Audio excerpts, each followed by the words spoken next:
एक गांव में एक कुम्हार रहता था। एक बार उसे अपने बेटे के साथ नज़दीक के शहर में जाना था। उन्होंने साथ में अपने गधे को भी ले लिया। आगे आगे पिता, पीछे पीछे पुत्र और उसके पीछे पीछे गधा चल रहा था। रास्ते में एक गांव आया। गांव के बाहर कुछ लड़के खेल रहे थे। उन्होंने इन तीनों को देखकर बोला, वे देखो, ये तो कोई मूर्ख मालूम होता है।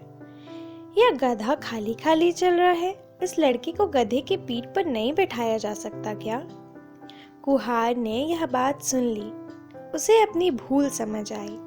उसने लड़के को गधे के पीठ पर बैठा दिया और खुद पीछे पीछे चलने लगा। कुछ दूर आगे जाने के बाद एक दूसरा गांव आया। उस गांव के बाहर कुछ बूढ़े बैठकर बातें कर रहे थे। उनमें से एक आदमी बोला, इसी को कहते हैं कलयुग। लड़का सवारी कर रहा है और बाप पैदल पैदल पैर घिस रहा है। क्या जमाना आ गया है। कुम्हार ने यह बात सुन ली। बेटे ने भी यह बात सुन ली। उसे बहुत शर्म आई, बहुत लज्जा महसूस हुई। वह गधे के नीचे उतर गया और अपने पिता को गधे पर बैठा दिया।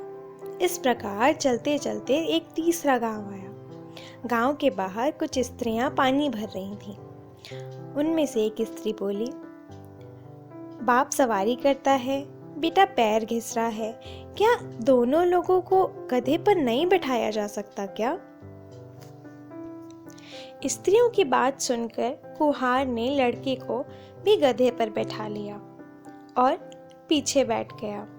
फिर वे आगे बढ़े। शहर के नजदीक ही था। एक आदमी शहर से गुजर रहा था। उसने कुम्हार से पूछा, ये तुम्हारा ही गधा है ना? क्या तुमको इस पर दया नहीं आती? बेचारा दबे जा रहा है, मरा जा रहा है। जरा विचार तो करो। कुछ समय के लिए तुम दोनों इस गधे को उठा लो। गधे को थोड़ा आराम मिलेगा। उस आदमी ने तो यह कह दिया, पर बेटे और बाप में तो बुद्धि नहीं थी। उन्होंने उस आदमी की बात मान ली और फिर सच में गधे के चारों पांव लकड़ी में बांधकर उसे कंधे पर उठा लिया। इस प्रकार गधे को उठाकर वे चलने लगे। उन्हें देखकर रास्ते पर आने जाने वाले लोग इकट्ठा हो गए और उनका पीछा करने लगे। रास्ते में एक नदी आई। नदी पर पुल था। लोगों के शोर की वजह से गधा छटपटाने लगा और घबराने लगा। बार बार अपने पैर पटकने लगा और लकड़ी टूट गई। गधा नदी में गिर गया।